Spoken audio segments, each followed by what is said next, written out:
मेरी इज़्ज़तदार माँ और बहनों,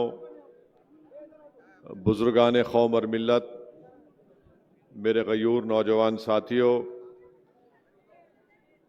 मेरी जमात मजलिस इत्तेहादुल मुस्लिमीन के तमाम अरकान और मेरे रुफ़क़ा, शहनशीन पर तशरीफ़ फरमा हाजी सत्तार पटेल साहब,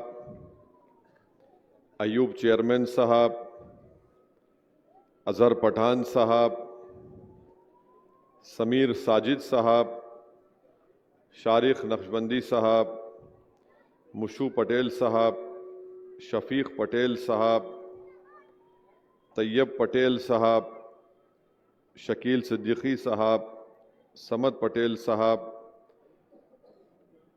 जनाब प्रभाकर पारदे साहब, कलीम पटेल साहब, जनाब विकास इटके साहब, माजिद पठान साहब, काका साहब काटके साहब, कुनाल कराज साहब, हैदराबाद के सीनियर मजलिसी रुकन वो रुकने बल्दिया सलीम बेग साहब, सीनियर मजलिसी क़ायद जनाब मंसूर खां साहब, सफ़ीउद्दीन शफ़ी साहब, असरार साहब, वहीदुज़्ज़मा साहब, असगर जैदी साहब, मोहतरमा फलक साहिबा, मेरे अज़ीज़ दोस्तों और बुज़ुर्गों, हर साल की इस तारीख़ी मुकाम से मुझे मजलिस इत्तेहादुल मुस्लिमीन के इंतखाबी जलसे से आप तमाम के दरमियान में खड़े होकर बोलने का मौका मुझे अल्लाह सुब्हानहू व तआला ने इनायत फरमाया। मैं सबसे पहले इस सरज़मीन के उन मशहूर व मारूफ लोगों को खिराज अक़ीदत पेश करना चाहता हूँ जो आज इस दुनिया में नहीं है। मेरी अल्लाह से दुआ है कि यासीन पटेल साहब और करीम पटेल साहब को, इन मरूमीन को अल्लाह सुब्हानहू व तआला इनकी मग़फ़रत करे, इनकी ख़बरों को कुशादा फरमाए और अल्लाह सुब्हानहू व तआला सुबह क़यामत तक जनाब यासीन पटेल और करीम पटेल मरहूम साहब की तरह यहाँ पर हज़ारों ऐसे लोगों को अल्लाह उनका नेमल बदल बनाकर पैदा करे ताकि वो इखलास के साथ इस सरज़मीन पर बसने वाले अवाम की रहबरी, उनकी सरपरस्ती और उनकी मदद कर सके। मेरे अज़ीज़ दोस्तों और बुज़ुर्गों, आप जानते हैं कि मजलिस इत्तेहादुल मुस्लिमीन ने औरंगाबाद सेंट्रल से दोबारा जनाब नासिर सिद्दीकी साहब को यहाँ से अपना उम्मीदवार बनाकर पेश किया। आप ये भी जानते हैं कि महाराष्ट्र के इस असम्बली इंतखाबात में मजलिस इत्तेहादुल मुस्लिमीन ने 16 उम्मीदवारों को इस विधानसभा के इलेक्शन में उतारा। यकीनन ये हमारे लिए एक आसान फ़ैसला नहीं था, ख़ास तौर से हमारे छोटे भाई समीर साहब के लिए, उनके लिए भी बड़ा ये सख्त तकलीफ़ दे बात थी कि वो भी ख्वाहिशमंद थे, मुझसे मिले, मैंने उनको हैदराबाद आने की दावत दी और मेरी उनसे बातचीत भी हुई, मगर अल्हम्दुलिल्लाह उन्होंने मजलिस इत्तेहादुल मुस्लिमीन के एक पाबंद डिसिप्लिन सिपाही की तरह बड़े कुशादा दिल के साथ जनाब नासिर सिद्दीकी साहब को जो मजलिस ने उम्मीदवार बनाया उसको कबूल किया और मुझे यकीन है कि इंशाअल्लाह ताला आइंदा ज़रूर अल्लाह जनाब समीर साहब को एक मौका देगा ताकि वो आवाम की अच्छी तरीक़े से खिदमत कर सकें। मैं उनका भी शुक्रिया अदा करूँगा कि समीर साहब ने जो मोहब्बत का मुज़ाहरा किया और साथ ही साथ उन्होंने ये भी बता दिया आप लोगों को कि मजलिस के जो मुखालिफिन है वो दर हकीकत मजलिस के मुखालिफिन से ज़्यादा वो औरंगाबाद के दुश्मन हैं। वो ये नहीं देख सकते कि बरसों के बाद यहाँ पर एक सियासी इत्तेहाद के मुज़ाहरे किए जा रहे हैं, इसीलिए उनको ये लगता है कि जब तक मजलिस औरंगाबाद से ताकतवर रहेगी, इन तमाम मुखालिफिन की इनफरादी दुकान नहीं चमकेगी। मगर मैं समीर साहब का शुक्रिया अदा करता हूँ कि अल्लाह सुब्हाना व तआला ने उनको इन तमाम मुखालिफिन, मुनाफिकीन और ये जो इबलीस के एजेंट बनकर हमारे इस तारीख़ी शहर के गली कूचों में फिरते हैं कि किसी न किसी तरह हमारे इस इत्तेहाद के खिले को कमज़ोर कर दिया जाए। मैं ये बात ज़रूरी समझता हूँ कहना कि लातूर से भी मोहम्मद अली हमारे जमात के सदर ख्वाहिशमंद थे। अमरावती से हमारे सदर साहब किसी एक उम्मीदवार को लाए थे, वो काबिल भी थे, मगर मजलिस ने एक फ़ैसला लिया और हमने सिर्फ 16 उम्मीदवार महाराष्ट्र के असम्बली इंतखाबात में खड़ा किए। नांदेड़ में भी लोग बहुत ख्वाहिशमंद थे, जनाब मोइन साहब और फिरोज़ लाला भी, मगर मजलिस इत्तेहादुल मुस्लिमीन ने फ़ैसला ये लिया कि हम नॉर्थ नांदेड़ से मुकाबला नहीं करेंगे। फिर साउथ से हम जनाब मोइन साहब के हक़ में फ़ैसला हुआ, तो ज़ाहिर है वहाँ पर साबिर चाउश को भी थोड़ा तकलीफ़, इंसान है, ख्वाहिशमंद है। तो ये चीज़ें हैं इंशाअल्लाह ताला, क्योंकि जब जमात का फ़ैसला होता है तो जो जमात के ज़िम्मेदार होते हैं वो पाबंद, डिसिप्लिन के पाबंद होते हैं, और उन तमाम ने इस मजलिस के फ़ैसले को कबूल किया। मैं इनका दिल की गहराइयों से तमाम मजलिस के उन तमाम अराकीन का जिन्होंने मजलिस के इस फ़ैसले को कबूल किया, यकीनन इंसान है, हर एक की ख्वाहिश होती है, मगर मजलिस ने एक सियासी हकीकत को सामने रख कर फ़ैसला लिया, और मुझे यकीन है कि इंशाअल्लाह ताला इससे जमात और मजबूत होगी। और जिन हजरात को मौका नहीं मिला, मुझे यकीन है कि आने वाले मुस्तक़बिल में इनको अल्लाह सुब्हाना व तआला ज़रूर इससे ज़्यादा मजलिस के प्लेटफॉर्म के ज़रिए अल्लाह उनको मौका देगा और वो अच्छी तरह से अवाम की खिदमत भी करेंगे। और एक बात मैं बताना चाह रहा हूँ कि परभनी में मजलिस ने किसी उम्मीदवार को खड़ा नहीं किया। ये जो साहब खड़े हैं, मैंने उनको फ़ोन कर कर कहा कि आपको बी फॉर्म नहीं दिया गया था, मगर इसके बावजूद भी आपने कैसे वो बी फॉर्म हासिल किया। तो खैर अब पुलिस कंप्लेन हो चुकी है, अब जब एफएसएल की रिपोर्ट आएगी तो शायद उनको जेल को भी जाना पड़े। मैंने खुद उनसे कहा था कि तुम मत लड़ो, तुम्हारे पास जो तुम फॉर्म दाखिल करे वो गलत है। तो खैर अब मैं ये बात अवामी तौर पर वाज़े करना ज़रूरी समझता हूँ। और एक बात बताना चाहूँगा कि बहुत से लोग समझते कि इम्तियाज़ जलील साहब फैसला करते, नहीं करते। इम्तियाज़ जलील साहब फैसला, इम्तियाज़ जलील साहब से मशवरा करते, हर आदमी से मशवरा करते। फैसला असदुद्दीन ओवैसी मशवरे के बाद लेता है। तो बहुत से लोगों को ये हमारे मुखालिफिन को ये है, नहीं इम्तियाज़ कर रहा। मेरे को इम्तियाज़ से कुछ भी नहीं है, मेरे को इम्तियाज़ से मुखालिफत है। सदर साहब मेरे लिए अच्छे हैं। मेरे भाई, तुम बाप को गाली नहीं देंगे, बेटे को देंगे तो बाप मुस्कुराएगा।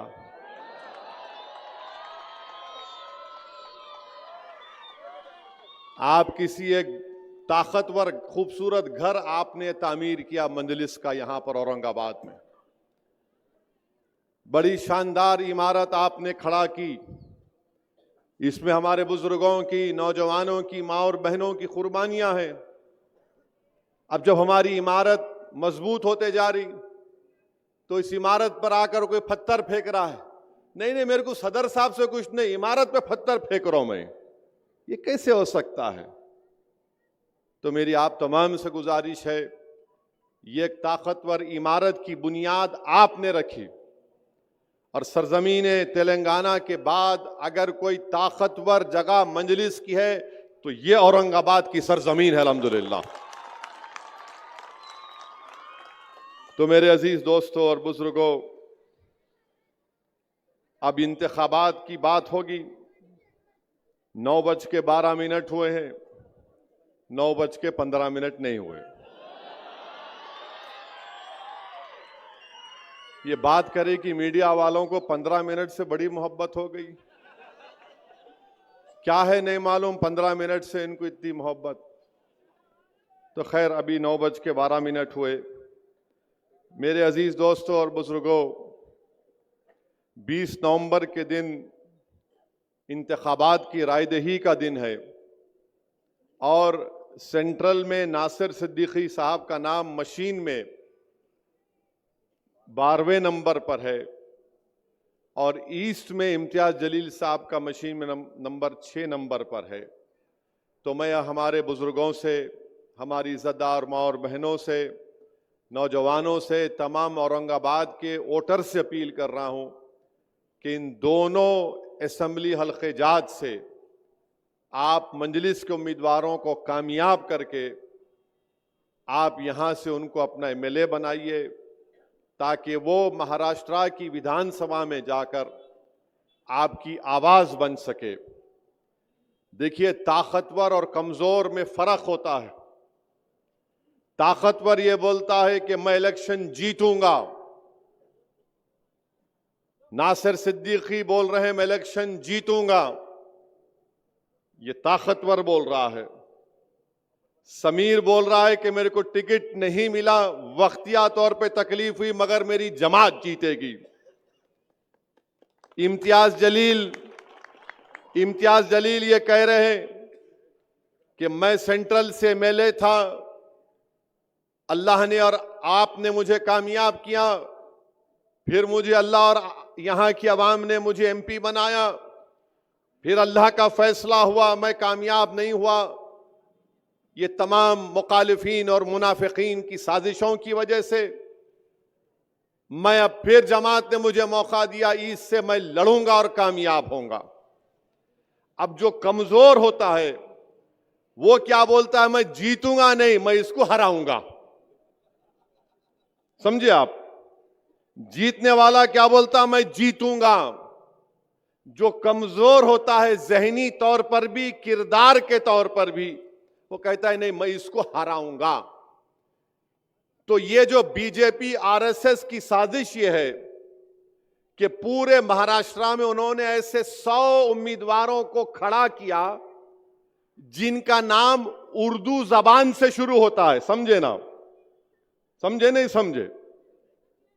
हाँ, देखो बच्चा समझ गया। तू बहुत बड़ा लीडर बनेगा इंशाअल्लाह औरंगाबाद में।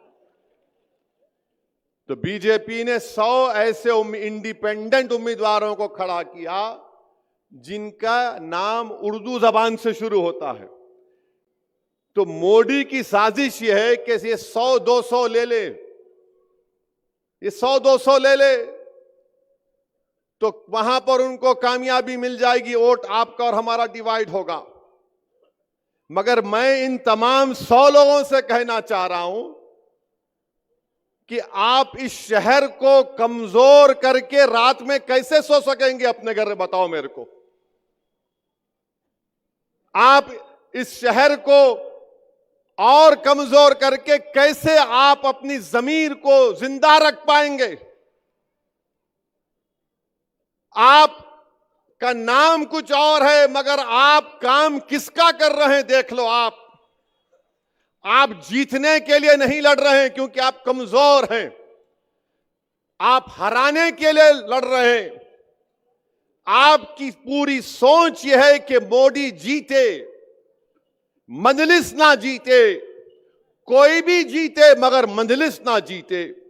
मैं इन लोगों से कहना चाह रहा हूं, यह शहर सबका है।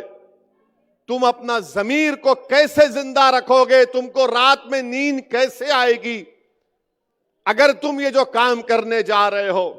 तो मेरी आप तमाम से अपील है कि ये जो कमजोर लोग खड़े हैं इनको एक वोट भी मत दीजिए।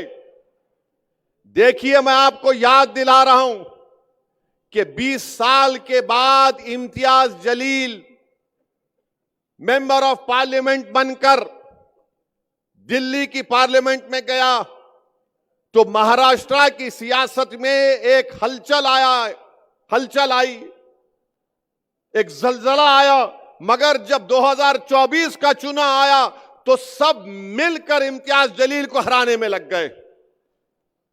मेरी आपसे गुजारिश है, कैसा उन्होंने क्या? नहीं जीतता ही नहीं। कंफ्यूजन पैदा कर दिए, लोगों के दिलों में जाकर एक फुला पैदा कर दिए, कैलकुलेशन है, ये है वो है। अभी भी ये लोग क्या करेंगे, जैसा 20 तारीख को पोलिंग है, ये 15 तारीख से ये इबलीस की औलाद आकर बोलेगी, ये इबलीस की औलाद आके बोलेगी, अरे कैसा जीतते जी, कैसा जीतते। फिर और एक उन्हें बीमारी लेके आते, इन्हू गवर्नमेंट बनाते क्या, इन्हू सरकार तो नहीं बनाते, उन्हों बनाते, उनको तो भी वोट दिए तो फायदा होता। मैं इन तमाम लोगों से कहना चाह रहा हूं, तुम्हारी हर बात का वैक्सीनेशन मेरे पास है। तुम जो वायरस पैदा करना चाहते हो ना 15 तारीख से, उसका इंजेक्शन मैं अभी से देके जा रहा हूं यहां पे। और वो इंजेक्शन ये है कि इत्तेहाद और इत्तेफाक, जब आप में इत्तेहाद और इत्तेफाक मजबूत होगा तो ये जो लोग 15 तारीख से शुरू कर देंगे वायरस फैलाना, इन्हों जीतते क्या, इन्हों सरकार बनाते क्या। अरे जालिमों, तुम जिसके नाम पर जो जो सौदे करे हो मैं जानता हूं, तुम्हारी एक एक चीज को अगर बयान कर दूंगा ना तो तुम्हारा इस शहर में रहना मुश्किल हो जाएगा। मगर मैं अदब के दायरे में रहकर कह रहा हूं कि तुम 15 तारीख से जो काम करना चाहते, मैं तुमको पूछ रहा हूं, ये 5 साल में पहले मुख्यमंत्री कौन बने? उद्धव ठाकरे बने, शरद पवार उनके साथ, कांग्रेस उनके पास, गवर्नमेंट गिरी, शिंदे बने, फडणवीस बने, अजीत पवार बने। अब बताओ तुम क्या कर रहे थे? अब 15 तारीख से शुरू करेंगे ये वायरस फैलाना, कोविड के जैसा, कोविड के जैसा फैलाएंगे। इन्हें सरकार बनाते क्या? इनका जवाब यही है, जवाब के पास आपका इत्तेहाद और इत्तेफाक मजबूत रहेगा। यही इस वायरस का जवाब है। ये जो यही खड़े हैं कि इनको जीतने का मतलब मकसद नहीं है, नासिर ना जीते, इम्तियाज ना जीते, कोई नहीं जीतना, इनको हराना और अपनी दुकान को चमकाना, क्योंकि ये मजलिस को बर्दाश्त नहीं करते, क्योंकि ये आपका इत्तेहाद है, ये आपकी शनाख्त है, ये आपकी ताकत है कि बरसों के बाद आपने अपनी वोट की अहमियत को समझा, आप में एक सियासी शऊर बेदार हुआ। ये इस बात को पसंद नहीं करते कि एक शख्स रसूलुल्लाह सल्लल्लाहु अलैहि वसल्लम के शान में बकवास बकने की कोशिश किया। हम बार बार बोलते हैं उन्हें गुस्ताखी किया। नहीं मेरे भाई, अगर कोई आसमान की तरफ देखकर थूकेगा तो थूकने वाले के चेहरे पर गिरता है, आसमान पर नहीं गिरता। अगर कोई बोलेगा कि मैं चांद को पत्थर मार के तोड़ दूंगा, तो चांद पर नहीं जाता पत्थर, वापिस उसके पास आके गिरता। मगर दुनिया ये समझ रही थी कि सिर्फ बयान देकर खामोश हो जाएंगे। मगर एक मजलिस का एक सिपाही है और रहेगा, जिसने दुनिया को बता दिया कि जालिमों ने, मुनाफिकीन ने तमाम मिलकर मुझे औरंगाबाद की पार्लियामेंट की सीट से जीतने नहीं दिए। मगर मैं एमपी नहीं था, मगर मैंने अपने आका की गुलामी का सबूत इस बात पर दिया कि मैं एमपी रहूं या ना रहूं, मेरे जीने का मकसद यह है कि किसी भी मजहबी रहनुमा के ऊपर कोई बकवास नहीं कर सकता। इम्तियाज जलील ने ऐलान किया कि बंबई में जुलूस तक जाएंगे, गाड़ियों की जुलूस पे जाएंगे, तो ये वायरस फैलाने वाले बोल दिए। क्या होगा, इसको पुलिस रोक लेती, ऐसा ही ड्रामा कर रहा है इन्हें। ये वायरस फैलाने वाले हिंदुस्तान की बड़ी बड़ी शख्सियतों के पास पहुंच गए। अरे जरा असदुद्दीन साहब को समझाइए। तो खैर वो लोग मेरे को ही बताए, मैंने कहा हजरत इम्तियाज जलील खाली मशवरा देते, फैसला मेरा है, एक बार फैसला हो गया तो वापस नहीं लिया जा सकता। फिर वो लोग मेरे को कांटेक्ट किए, अजी साहब दंगा हो जाएगा। मिला दंगा होगा? कैसे दंगा होगा बताओ? नहीं दंगा हो सकता, मैं कह रहा हूं नहीं होगा। अरे आपको क्या है, आप हैदराबाद में बैठे। मेरा हजरत हैदराबाद में बैठा हूं, दिल औरंगाबाद की जनता को देकर आया हूं। फिर मेरे को बोले अब क्या है कि आप जो चाहे कर लो। मेरा आपसे कौन पूछ रहे, मैं करना चाह रहा हूं, आपको क्या करना है, जो चाहे करेंगे। इम्तियाज जलील जुलूस निकालने के उस दिन मेरे को फोन करे, असद भाई बड़ी बड़ी पुलिस के लोग आके मेरे को बोल रहे नको निकलो। मैंने कहा इम्तियाज साहब आप ये बोले ना कि आप बंबई जाके बंबई के होम मिनिस्टर को महाराष्ट्र के एक मेजर देंगे कि उस शख्स को गिरफ्तार करो, उस पर कानूनी कार्रवाई करो, तो आप उनको बोलो तुम मेरे को बंबई जाने मत दो, अमित शाह यहां पे है, मैं यहां जाके इनसे मिल लेता हूं।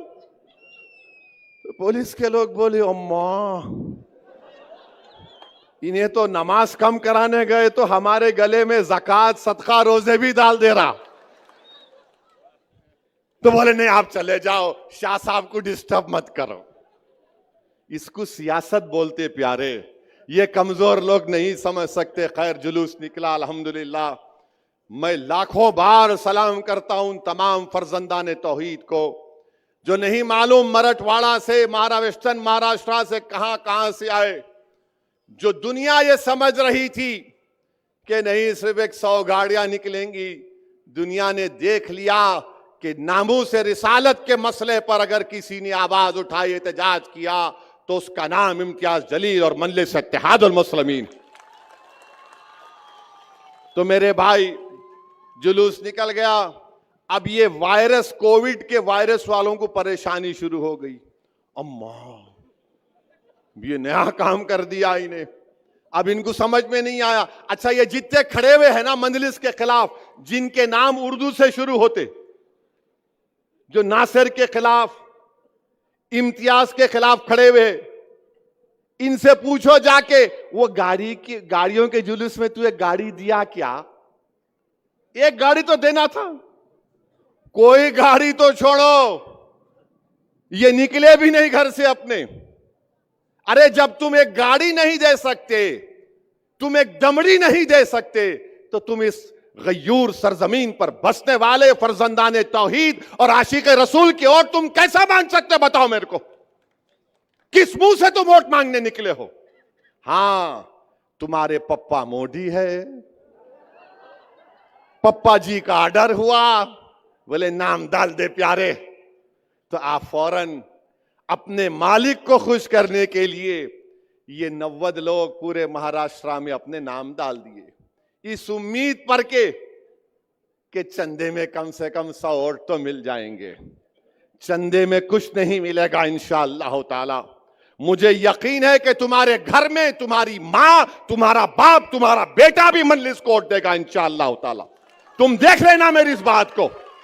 तुम अपने घर में क्या हो रहा नहीं जानते हो, तुम्हारी औलाद क्या कह रही है मुझसे मैं जानता हूं, मगर तुम खड़े होकर सिर्फ बीजेपी को और मजलिस के मुखालिफिन को कामयाब करना चाहती हैं। मेरी आपसे गुजारिश है कि इम्तियाज जलील को नहीं, नासिर सिद्दीकी को मत देखिए, असदुद्दीन ओवैसी को मत देखिए, अपनी इस इमारत को देखिए जिसको आपने औरंगाबाद में तामीर किया। और याद रखिए यह इमारत और ताकतवर बनाना है उसको।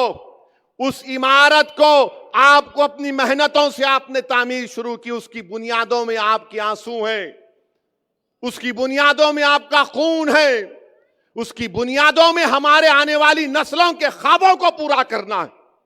और याद रखो इस देश की हकीकत यह है, हमारे वतन अजीज की, कि जिसकी आवाज सियासी आवाज होगी उसी को सुना जाएगा, चाहे वो दलित हो, चाहे वो मुसलमान हो, मुस्लिम अकलियत हो, चाहे वो मराठा हो। अगर आपका नेता होगा तो आपकी आवाज सुनी जाएगी। मैं सलाम करता हूं मराठों को जिन्होंने जरंगे पाटिल को अपना नेता माना। एक दुबला पतला शख्स रातों की नींद हराम करके रख दिया मोदी की, रातों की नींद हराम करके रख दिया। अब मोदी अपने भाषण में क्या बोल रहे कि बैकवर्ड क्लासों को डिवाइड किया जा रहा है। तो मोदी भी अब एक पोजीशन ले लिए जरांगे पाटिल के खिलाफ। नरेंद्र मोदी इंशाअल्लाह ताला आप जरांगे पाटिल को नहीं हराएंगे, जरांगे पाटिल तुम्हारों को हराएगा इंशाअल्लाह ताला। मेरे अजीज दोस्तों और बुजुर्गों, अब यहां बीजेपी का रिकॉर्ड महाराष्ट्र में आप देख लिए। औरंगाबाद में पर कैपिटा महाराष्ट्र में इनकम कितना है? जो औरंगाबाद जिले का जो पर कैपिटा इनकम है वो रियासत के पर कैपिटा इनकम से कम है। आप देख लीजिए कि महाराष्ट्र में बेरोजगारी का तनासुब यानी परसेंटेज 3.3% है। महाराष्ट्र के शहरों में बेरोजगारी 5% है। देही इलाकों में, गांव में 4% बेरोजगारी है। बल्कि आईएलओ का एक सर्वे कहता है कि महाराष्ट्र में 15% बेरोजगारी है। और फिर आप देखते हैं कि इस शहर से कितनी नाइंसाफी उद्धव ठाकरे ने भी और शिंदे और मोदी ने की। उन्होंने ऐलान किया था कि 2023 में एक टेक्सटाइल पार्क बनाया जाएगा यहां पर, मगर टेक्सटाइल पार्क को लेकर चले गए अमरावती। महाराष्ट्र एक जमाने में इंडस्ट्रियल स्टेट था। यहां के तमाम इंडस्ट्रीज गुजरात को चले जा रहे हैं। क्या शिंदे, क्या फडणवीस, क्या उद्धव ठाकरे आपको दिख नहीं रहा है कि एक टाटा एयरबस, वेदांता फॉक्सकॉन, ये दोनों को मिलाए तो 1,80,000 करोड़ के बराबर प्रोजेक्ट थे। गुजरात को चले गए क्योंकि मोदी जी बोले मैं भाषण दूंगा महाराष्ट्र में आकर, हिंदू मुसलमान का झगड़ा खड़ा करूंगा, वोट हासिल कर लूंगा, मगर मैं पैसा गुजरात को लेकर जाऊंगा। फिर आप महाराष्ट्र की इकोनॉमी देख लीजिए। 2014-19 में 6% ग्रोथ थी। 2019 और 24 में सिर्फ 4.5%। इस साल इकोनॉमी सिर्फ 5.6, मगर आप इन्फ्लेशन को अगर आप ले लिए तो 0.4% बढ़ा। आज भारत के प्रधानमंत्री जनाब नरेंद्र मोदी बड़ा भाषण दिए, उस पर भी आता हूं जरा उस पर। महाराष्ट्र में 2023 में 2850 किसानों ने खुदकशी कर ली। मैं नरेंद्र मोदी से, अमित शाह से, शिंदे से, फडणवीस से कह रहा हूं, तुम एक खुदकशी करने वाले किसान के घर को क्यों नहीं गए? तुम बड़े बड़े भाषण देते हो, लंबी लंबी झूठ बोलते हो। महाराष्ट्र में 2023 में 2850 किसानों ने खुदकशी कर ली। खुद इस डिवीजन में इस साल 2024 के 6 महीने में 430 किसानों ने खुदकशी कर ली। अरे ये जो उम्मीदवार नासिर के खिलाफ खड़ा है, ये जो उम्मीदवार इम्तियाज जलील के खिलाफ खड़ा है, ये जो उम्मीदवार वेस्ट औरंगाबाद से खड़ा है, अरे 6 महीने में इस डिवीजन में 430 किसानों ने खुदकशी कर ली। अगर वो किसान जो खुदकशी किया तुम्हारा भाई, तुम्हारा रिश्तेदार होता तो तुम्हारे दिल पर क्या गुजरती? तुमको क्या मोहब्बत किसानों से? फिर आप देख लो महाराष्ट्र में, एक जमाने में महाराष्ट्र में एग्रीकल्चर प्रोडक्टिविटी बड़ी हाई होती थी, ज्यादा होती थी। अब महाराष्ट्र में चावल, वीट, धान, ये सब खाली 1/3 हो गई। आंध्रा, हरियाणा, तेलंगाना इससे ज्यादा पैदा करता है। अब बोलो मोदी, बोलो शिंदे, बोलो फडणवीस इस बारे में नहीं बोलेंगे। फिर महाराष्ट्र में जो जमीन है, जो जिरात की फार्म साइज है बहुत छोटा है। 73% लैंड होल्डिंग जो 1 हेक्टर पर है, 1 हेक्टर पर है। फिर आप देखिए मोदी आकर बड़ा बड़ा भाषण देकर गए। महाराष्ट्र में 2023 में सबसे ज्यादा हेट स्पीचेस महाराष्ट्र में हुए। फिर महाराष्ट्र में सबसे ज्यादा लोग दंगों में पकड़े गए 2022 में। महाराष्ट्र का बजट आप देख लो, एग्रीकल्चर में 15% कम कर दिया गया, सेहत और फैमिली वेलफेयर में 9% कम कर दिया गया, शहरी विकास अर्बन डेवलपमेंट में 27% कम कर दिया गया। और उसका नतीजा क्या निकला कि यहां पर पीने का पानी नहीं है औरंगाबाद।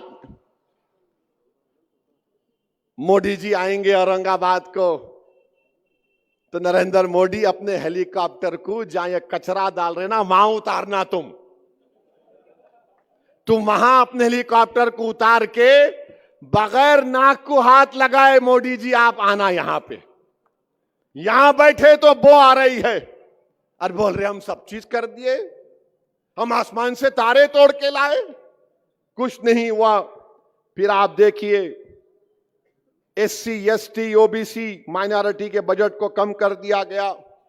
और आपको मालूम हर साल महाराष्ट्र में करीब 60,000 करोड़ रुपए खाली इंटरेस्ट पर जो पैसा दिया जाता है वो महाराष्ट्र की सरकार देती है। जो कर्जा लिया गया करीब 60,000 करोड़ सालाना दिए जाते हैं। अच्छा, ये शिंदे बोल रहे मैं लाडली बहना दिया, अच्छा किए, जेब से दिए, घर का पैसा है तुम्हारे, पब्लिक का पैसा है। जिसको मिला बहुत अच्छा है, जिसको मिला मिल के भी आप किसको बटन दबाएंगे? हमारी मां और बहनें भी ऊपर बैठी हुई हैं। अगर आपको मिले 1500 रुपये तो बोलना thank you but we'll vote for MIM only. इन्होंने अपने जेब से दे रहे क्या? 60 साल से नाइंसाफी करे, मिला अच्छा है और मिलना था। अच्छा, अब ये मैं सुना के बाद लोग बांट रहे भी मिठाई, ए तो आना चलना, ये मेरे पद यात्रा में चल।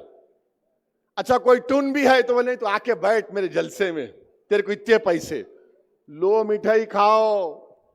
इनका ने बहुत आया मोदी के पास से, मिठाई खाओ बोल रहा हूं मैं। अब मिठाई गुलाब जामुन भी हो सकती, जो दे रहे खाओ, छोड़ो मत, यही मौका है खींचने का। फिर आप देखो माइनॉरिटी का बजट सिर्फ 975 करोड़। अब ये लोग बोलते अरे मंजलिस के साथ जीत गए तो क्या कर लिए रे तेलंगाना में, क्या कर लिए वहां तेलंगाना में? यहां पर महाराष्ट्र का वजारत अखिलती बहबूद मिनिस्ट्री ऑफ माइनॉरिटी का बजट 975 करोड़ रुपये, तेलंगाना में 3000 करोड़ रुपये। ये ताकत होती है सियासी ताकत, ये कमजोर नहीं समझ पाएंगे। तो मेरे अजीज दोस्तों और बुजुर्गों, फिर जो हॉस्टल बनाना था हमारी बच्चियों के लिए शहरों में, उसमें भी शिंदे पैसे कम कर दिए। तो ये महाराष्ट्र में हो रहा है। अच्छा मेरे अजीज दोस्तों और बुजुर्गों, आप जानते हैं कि इस शहर में कोई काम नहीं हुआ। 22 साल MP थे खैरे साहब, कुछ नहीं करते थे। और फिर इम्तियाज जलील को हराने में सबसे बड़ा रोल ये जो अपने आप को सेक्युलर बोलते हैं उन लोगों का रहा। वोट कितना लिए वो लोग? ये वायरस फैलाने वाले आए थे उस वक्त भी, अरे इन्हें एक जीता तो क्या होता। मेरे भाई, मैं आपको बताना चाह रहा हूं कि अगर आज इम्तियाज जलील मेरे साथ भारत की पार्लियामेंट में होता तो वक्फ बिल को पास करने में मोदी को बड़ी मुश्किल पेश आती। अगर अख्तरुल ईमान कामयाब हो जाते किशनगंज से तो वक्फ बिल लाया नहीं जाता था पार्लियामेंट में। मैं आपसे हाथ जोड़ के अपील कर रहा हूं कि मुझे आपने अकेला कर दिया भारत की लोकसभा में, मगर खुदा के लिए महाराष्ट्र की विधानसभा में आपको नासिर सिद्दीकी और इम्तियाज जलील को यहां से कामयाब करके भिजाना है। ठीक है, मैं अकेला पहले भी था, अल्लाह ने मेरी मदद की और आज भी अल्लाह इंशाअल्लाह आपकी दुआओं के तौफैल मदद करता रहेगा। मगर मेरे भाई, जमात की आवाज, आपके शहर की आवाज कौन हो सकता, मेरे को बताओ? जो कचरे का ढेर लगा दिया रसूल में, जो पीने के पानी के लिए वो लोगों को तरसाते हैं, जो हम महले जात में गंदगी को फैला दिया गया। इम्तियाज जलील कोर्ट को गया दवाखानों में भर्ती करने के लिए, कामयाब हुआ। इम्तियाज जलील औरंगाबाद के गरीबों के पीएमएवाई के घरों के लिए कोर्ट को गया। क्या मुसलमानों के लिए गया? नहीं, औरंगाबाद के गरीबों के लिए इम्तियाज जलील गया था। ये लोग आपके सामने कुछ नहीं करेंगे। फिर मेरे अजीज दोस्तों और बुजुर्गों, 20 साल के बाद एक एमपी जीत कर आया। इन तमाम कमजोरों ने मिलकर इम्तियाज जलील को शिकस्त दी। इनका एक ही मकसद है, नासिर नहीं जीतना, इम्तियाज नहीं जीतना, कोई और जीत जाए। मेरे भाई याद रखो, महाराष्ट्र की विधानसभा में आपकी आवाज नासिर सिद्दीकी हो सकता है, कोई और नहीं हो सकता है। इससे इम्तियाज जलील कामयाब होगा तो गरीबों की आवाज इम्तियाज जलील होगा। फिर आप देखते हैं कि भारत के प्राइम मिनिस्टर ने आज बोला, मोदी ने बोला, एक है तो सेफ है, एक है तो सेफ है। ये मीडिया वाले मेरे पीछे आ गए दोपहर में, इन भाई देखो जिनके सर पे कम बाल है मगर अपने भाई है। आई लव यू, मैं पूरों से मोहब्बत करता हूं। तो उन्होंने बोले, अरे बोलो ना भाई, उन्होंने बोले। मैं बोला शाम में, इस उम्मीद पर बोल रहा हूं कि बाद में नान खलिया आप खिलाएंगे मेरे को। मोदी बोले एक है तो सेफ है। अब इसका जवाब क्या है मजलिस की तरफ से, असदुद्दीन ओवैसी की तरफ से? मोदी जी सुनो, अनेक है तो अखंड है। मोदी क्या बोल रहे? एक है तो सेफ है। मजलिस क्या बोल रही? मोदी अनेक है तो अखंड है। भारत में अनेक लोग हैं, मराठा है, दलित है, मुसलमान है, क्रिश्चियन है, ईसाई है, ओबीसी है, तमिलियन है, पंजाबी है, तेलंगाना का है, तेलुगु बोलने वाला है, अरे अनेक है। तो भारत अखंड है। मोदी क्या बोल रहे? एक हो जाओ। कैसा होंगे बाबा? कोई अपने कल्चर को छोड़ेगा, कोई अपनी गुजराती तहजीब को छोड़ेगा? तो मोदी चाहते क्या है कि सब भारत की डाइवर्सिटी खत्म हो जाए। ये एक का मतलब ये है। मजलिस क्या बोल रही? हम अनेक हैं तो अखंड हैं। मोदी एक करना चाहते हैं, आरएसएस एक करना चाहती है। और मैं मोदी को जवाब दे रहा हूं, इंसाफ है तो इंडिया सेफ है, इंसाफ है तो इंडिया सेफ है, संविधान है तो सम्मान है, अंबेडकर जिंदा है तो गोडसे मुर्दा है। और फिर मोदी बोले एक है तो सेफ है। जितने छत्रपति शिवाजी महाराज को सच्चे मानने वाले हैं तो मोहब्बत है, तो मोहब्बत है। और मोदी बोल रहे एक है तो सेफ है। तो मोदी क्या कर रहे महाराष्ट्र के चुनाव में? मोदी एक काम कर रहे हैं कि मराठा वर्सेस ओबीसी कर रहे हैं।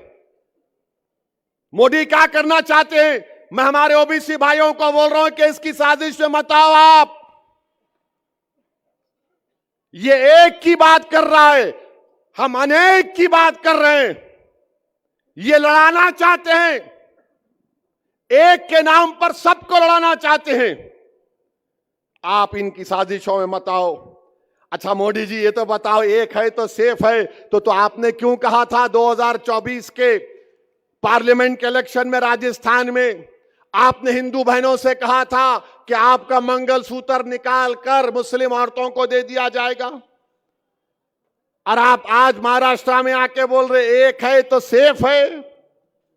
फिर मोदी ने कहा आपकी भैंस को लेकर मुसलमानों को भैंस दे दिया जाएगा। मोदी ने कहा था कपड़े देखकर पहचानो, अगर एक है तो सेफ है। तो बताओ मोदी, आपके घर से चंद मिनट के फासले पर दिल्ली की सड़कों पर किसका खून बह रहा था, किसको बेघर कर दिया गया था, इसका बात नहीं करेंगे। और फिर मोदी बोलते हैं एक है तो सेफ है। मोदी जी, वो इतने 4 साल से चीन जो कब्जा करके बैठा हुआ है, तो अब कल से भाजपा वाले बोलेंगे ए ओवैसी क्या बोल रहा है, डेप्सांग डेमचाक पोंगसांग सू में चीन पीछे हट गया। चीन पीछे हट गया, अब वहां पे बर्फ है, 25 पेट्रोलिंग पॉइंट पे हम नहीं जा सकते। मैंने नहीं कहा, लद्दाख की एसपी ने कहा, मोहतरमा ने कहा। तुमने डेमचाक डेमसांग में बफर जोन बना दिए। क्यों बनाए तुम बफर जोन? किसी के बाप की जमीन नहीं, भारत की जमीन है वो। तुमने डेमसाक डेमचाक लद्दाख का नाम लेकर तुमने चाइना को अरुणाचल प्रदेश में यांगजी में वहां पर पेट्रोलिंग राइट्स दे दिए। कहां अरुणाचल, कहां लद्दाख। और इसी पार्लियामेंट में राजनाथ सिंह ने खड़े होकर अरुणाचल प्रदेश के यांगसी के बारे में कहा था, चाइना यूनिलैटरली हमारे बॉर्डर को बदलना चाहता है। आज मोदी चाइना को अरुणाचल प्रदेश में पेट्रोलिंग के राइट्स दे दिए। और फिर मोदी क्या समझते कि जो मेरे को मान लिया उन्हें देशभक्त है, जो नहीं माना उन्हें देशभक्त नहीं है। मैं आपको नहीं मानता मोदी जी, क्या करेंगे आप? मैं देशभक्त हूं, मैं नहीं मानता तुम्हारे को, मैं तुम्हारी आइडियोलॉजी को नहीं मानता। मैं तुम्हारे साथ जब तक जिंदा हूं तुम्हारे से खिलाफ लड़ता था, लड़ता रहूंगा इंशाअल्लाह ताला। मैं नहीं मानता तुम्हारी आइडियोलॉजी को जो लोगों के दिलों को तोड़ती है। मैं नहीं मानता तुम्हारी आइडियोलॉजी को जो लोगों की नफरत की दीवारों को उठाती है। मैं नहीं मानता तुम्हारी सोच और फिक्र को जो भारत को कमजोर करना चाहती। मगर मोदी क्या बोलते, मेरी तारीफ करो, तुम देशभक्त हो। और by the way, China Modi का दोस्त हो चुका है आजकल। मेरे अजीज दोस्तों और बुजुर्गों, मैं आपको बताना चाह रहा हूं कि आज नासर के खिलाफ भी कैंडिडेट है। कौन है उन्होंने? क्या शिवसेना वाले उद्धव ठाकरे, सॉरी 2 शिवसेना हो गए, दोनों मिलके घी चाट रहे। एक घी खा लिए, एक चाट रहे। किसने CAA बिल की तायीद की थी पार्लियामेंट में?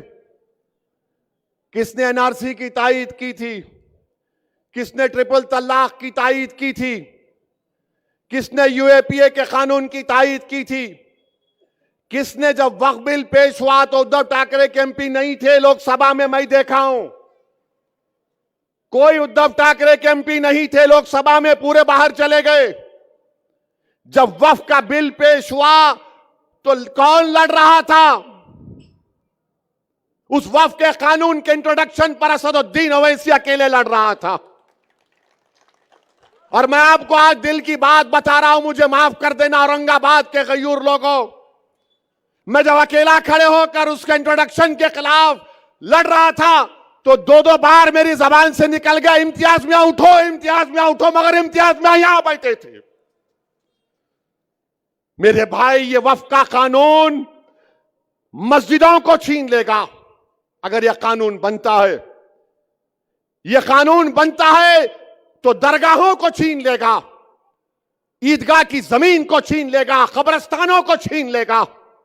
इतना गंदा बिल बनाया गया।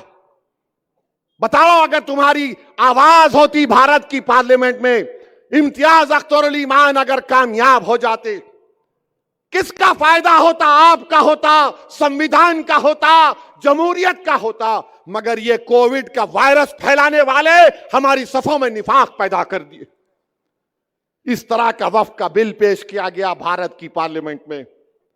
मेरे अजीज दोस्तों और बुजुर्गों, इस कानून के खिलाफ हमको और आपको खड़े होना है। और मुझे यकीन है कि अगर ये बिल हुकूमत नरेंद्र मोदी लेकर आएगी तो एक बात तो यकीन के साथ कहूंगा मैं, जो एहतजाज CAA में हुआ उससे डबल एहतजाज पूरे भारत में होगा। सुन लो नरेंद्र मोदी, इंशाअल्लाह ताला। ये बिल को हम नहीं मानते। ये बिल हमारी मस्जिदों को छीनना चाहेगा। अगर ये महाराष्ट्र में कौन विधानसभा में खड़े होकर ये 100 लोग बोलेंगे? अगर ये कानून की तस्दीक कराने के लिए इस कानून के खिलाफ अगर कोई आवाज उठाएगा तो ये लोग उठाएंगे। ये उद्धव ठाकरे, शिंदे, बीजेपी, इनके पैसों पर बिकने वाले लोग जो जमीर बेच रहे हैं, अरे तुम औरंगाबाद को कमजोर कर रहे हो। कौन उसके खिलाफ महाराष्ट्र की विधानसभा में आवाज उठाएगा? नासिर सिद्दीकी खड़ा हो जाएगा, इम्तियाज जलील खड़ा हो जाएगा, फारूक शाह खड़ा हो जाएगा, मुफ्ती इस्माइल खड़े हो जाएंगे, वारिस पठान खड़ा हो जाएगा, फैयाज खड़ा हो जाएगा। मेरे भाई, आवाज की जरूरत है, लड़ने वालों की जरूरत है। आपको फर्क महसूस करना है, एक लड़ने वाले की तरफ से और एक गाने वाले की तरफ से। ये सब गाने वाले हैं, इनको हुक्म होगा, ए ऐसे राग में गा, बोलो ओवैसी के खिलाफ, तबलचियां शुरू हो गए, हारमोनियम लेके ओवैसी ये ओवैसी वो। मेरे भाई, लड़ने वालों की जरूरत है। और यही वजह है कि RSS नहीं चाहती कि यहां से नासिर सिद्दीकी और इम्तियाज जलील कामयाब हो जाए। याद रखो, टीपू सुल्तान से गद्दारी करने वाले कौन थे? गद्दारी करने वाले बोलो, कौन थे गद्दारी करने वाले टीपू सुल्तान से? तुम्हारी जबानों को जुम्बिश दो और बोलो, कौन थे? सिराजुद्दौला को धोखा देने वाले कौन थे?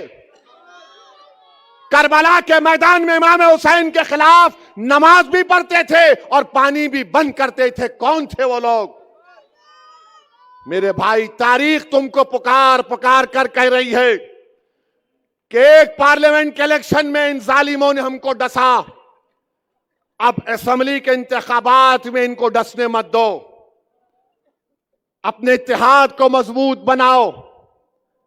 मजलिस कभी किसी मजहब के खिलाफ ना थी, ना कभी रहेगी इंशाअल्लाह ताला। जब तक अल्लाह सुब्हानहू व तआला असदुद्दीन ओवैसी को मजलिस का एक सिपाही और जिम्मेदारी के तौर पर रखेगा, मैं किसी भी समुदाय का खिलाफ नहीं हूं। मैं तो दुनिया के कोने कोने में जाकर कहता हूं कि मेरा देश ऐसा है जहां पर हर 100 किलोमीटर पर अलग तहजीब है। मेरा देश वो है जहां पर हजारों तहजीबें, कई मजाहिब के मानने वाले रहते हैं। मेरा एक ही झगड़ा है, जब सबका नेता हो सकता है तो मेरा नेता क्यों नहीं हो सकता? जब सबका आवाज हो सकती है तो मेरी आवाज क्यों नहीं हो सकती? जब सब समुदाय अपने अपने लोगों को अलग करते हैं तो मैं अपनी पार्टी के नुमाइंदों को क्यों अलग नहीं कर सकता? मेरा झगड़ा एक ही है और मैं आपसे अपील करने आया हूं कि वक्फ बिल आपके सामने है। आपने देख लिया कि एक शिंदे की पार्टी में एक शख्स है जिसने कहा कि मस्जिद में घुस के हम मारेंगे। मेरे भाई बताओ, आप कोई लड़ने वाला ही नहीं है। अब अगर इम्तियाज, नासिर सिद्दीकी, मुफ्ती इस्माइल साहब और फारूक शाह के साथ वारिस पठान और फैयाज ये लोग चले जाएंगे, हमारी दलित कैंडिडेट भी नागपुर में है, ये हमारे मजलिस के लोग जीत के जाएंगे, तो इसको बोलने से पहले सोचना पड़ेगा कि मस्जिद में घुस के मारेंगे। मोदी जी बोलो, इसके ऊपर तुम क्या बोलते? एक है तो सेफ है। अरे ये तुम्हारी पार्टी में है तो सेफ है। तुम्हारी पार्टी का सत्ता महाराष्ट्र में नहीं होगी तो तुम्हारे तमाम के तमाम लोग जो नफरत फैला रहे ये अनसेफ हो जाएंगे। कानून के एतबार से, लीगली कानून इनको ऊपर काम करेगा। मगर शिंदे ने उस शख्स के साथ खड़े होकर कह दिया कि मैं इनके साथ हूं जो नबी करीम सल्लल्लाहु अलैहि वसल्लम के शान में गुस्ताखी करने की कोशिश की।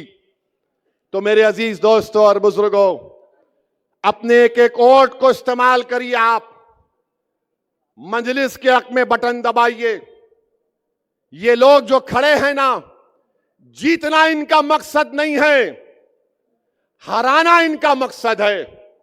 ये जानते हैं कि जीतने वाला इम्तियाज जलील है, जीतने वाला नासिर सिद्दीकी है। ये आपके इत्तेहाद के दुश्मन है। और ये जो बीजेपी, शिंदे, उद्धव ठाकरे और कांग्रेस के जितने उम्मीदवार है, बताओ तुमने औरंगाबाद के लिए क्या किया? तुम्हारे पास सत्ता थी, तुम पीने का पानी का मसला हल नहीं कर सके। यहां पर रोडें क्या हैं बताओ? इम्तियाज जलील ने अपने सालाना एमपी फंड से जो काम करवा सकते थे, काम को करवा दिया।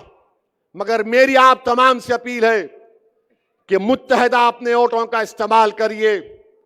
डरने और घबराने की जरूरत नहीं है। 20 तारीख के दिन सुबह में अपने घरों से निकलिए। नासिर सिद्दीकी का नाम मशीन में 12वें नंबर पर है, इम्तियाज जलील का नाम 6ठे नंबर पर है। और यह समझ कर वोट डालिए कि आप पार्टी को कामयाब कर रहे हैं, शख्सियतों को कामयाब नहीं कर रहे हैं। मजलिस इनफरादियत को प्रमोट नहीं करती, मजलिस शख्सियत को प्रमोट नहीं करती। अरे मैं आज जिंदा हूं, कल नहीं रहूंगा, यह हक है, मैं नहीं रहूंगा।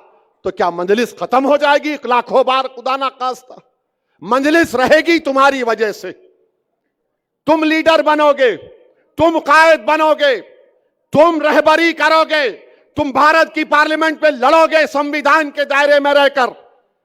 तुम गरीबों की आवाज बनोगे, तुम मजहब की आवाज नहीं बनोगे, तुम गरीबों की आवाज बनोगे। ये मेरा ख्वाब है। इस ख्वाब को आपको जिंदा रखना है। अगर आप और हम, खुदा ना खास्ता जो गलती हमसे पार्लियामेंट इलेक्शन में हुई, जिसकी बुनियाद पर हमारी कोई आवाज आज पार्लियामेंट में नहीं है, मैं आपसे अपील कर रहा हूं कि इन लोगों की कोशिशें होंगी। 15 नवंबर से ये इबलीस के एजेंट शुरू हो जाएंगे, कोविड फैलाएंगे। इन्हों सत्ता में आते क्या, इन्हों जीतते क्या, उन्हें वो होता क्या? मैं इन लोगों से कह रहा हूं, मैं अपनी जिंदगी के फैसले इस बुनियाद पर लिया हूं कि अल्लाह की जात पर अटूट तवक्कल करता हूं। मेरी नीयत में इखलास होता है और उसके बाद हम फैसला ले लेते हैं। तुम अगर दिल और दिमाग से पूछोगे तो तुम्हारा दिमाग बोलेगा 1 + 1 = 2, दिल बोलेगा 1 + 0 = 100। कूद जा प्यारे आग में, डरने की क्या बात है। याद रखो, अपने दिल की आवाज पर फैसला करो, अपनी जिंदा जमीर पर फैसला करो। हराओ बीजेपी को, हराओ मोदी को, हराओ शिंदे को, इन तमाम पार्टीज को हराओ। अगर मजलिस के एमएलए जीत कर जाएंगे, अगर मजलिस के एमएलए जीत कर जाएंगे महाराष्ट्र की विधानसभा में, तो इंशाअल्लाह ताला मैं आपसे वादा कर रहा हूं, हम सेकुलरिज्म को मजबूत करते थे, सेकुलरिज्म को ही मजबूत करेंगे इंशाअल्लाह ताला। कल कहां जलसा है?